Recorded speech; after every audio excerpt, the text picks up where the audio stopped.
Hi, Sifu Mills here with the Chinese Boxing Institute International.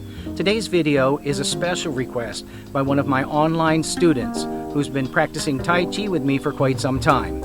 During our Tai Chi classes, we will do what's called Tai Chi Solo Exercises.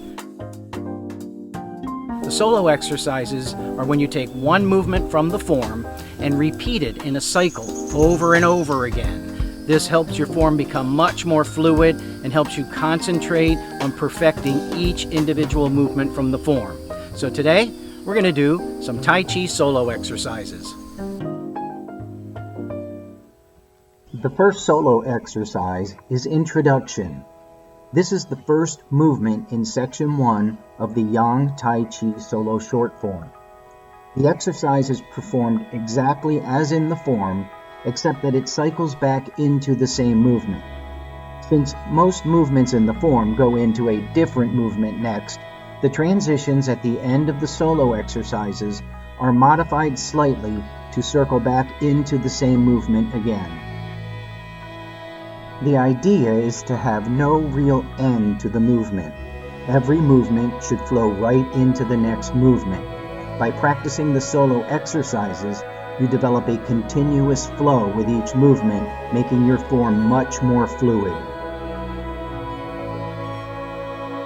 We sink as the hands float up, fingertips extend. Then the hands withdraw, elbows down. Then sink a little more as the hands float down. The hands go off to the side and we rise back up. We will make a slight circular motion with the hands at the sides to flow nicely into the beginning of the movement as we repeat the sequence.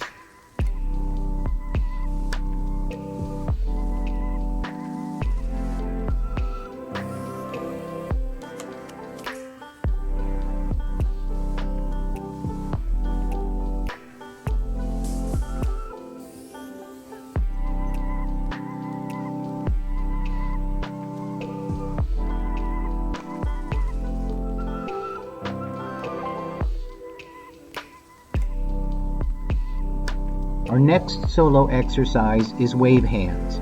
Wave hands is done in the third section of the form and is executed with stepping during the form. Here we will just shift back and forth into the movement without stepping. Wave hands is a ward-off or outer circle motion.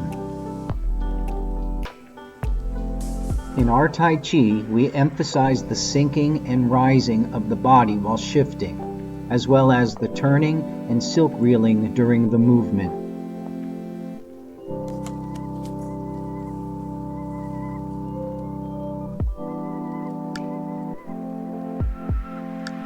We turn at the waist and sink into the leg as the hands begin to turn over.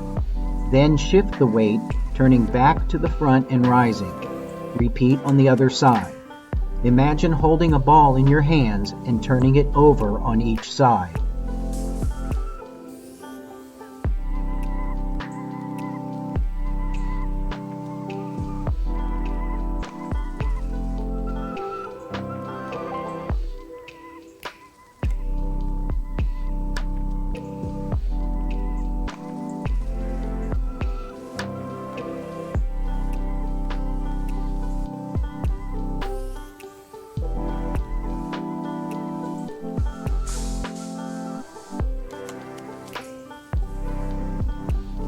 The last solo exercise we are going to do today is withdraw and push.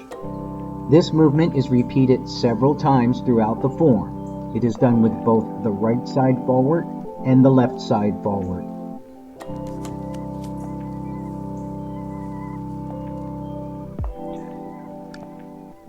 We are starting with the right foot forward here. From the double push position, we sink and shift back, crossing and withdrawing the hands to the chest, then turning the waist, rising and separating the hands. Sink and turn back, shifting the weight back to the front and execute the double push. Make sure the hands are silk reeling by rotating the palms in, then back out during the movement. Everything should be coordinated with the sinking and turning of the body. Don't overextend on the push.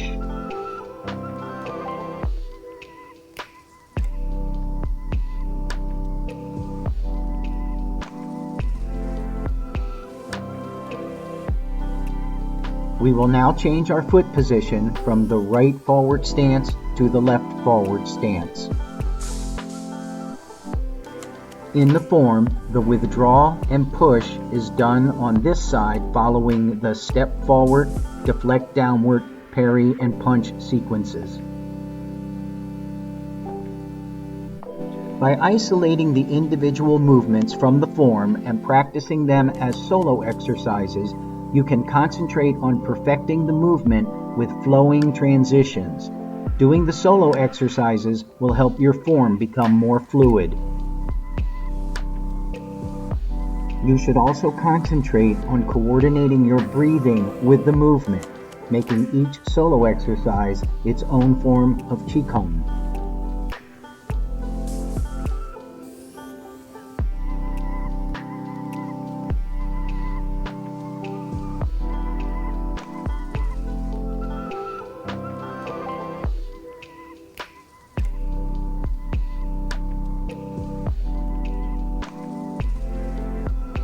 Thanks for watching.